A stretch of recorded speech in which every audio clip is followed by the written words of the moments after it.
من اللي قال يا أهل العراق يا أهل الشقاق والنفاق؟ من اللي قالها؟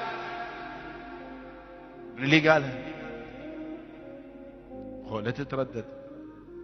3/4 الناس بل 90% منهم راح يقول لك قلت العدو، حكاية الخصم، حكاية الحجاج بن يوسف الثقفي يوم اللي كانوا الشيعة بمواقفهم البطولية يقفون بوجه طغيانه وطغيان من سيده على الناس، قال يا أهل العراق يا أهل الشقاق والنفاق.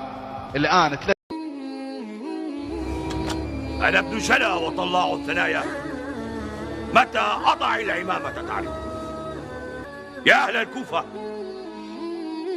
إني والله لأحمل الشر بحمله وأجزيه بمثله.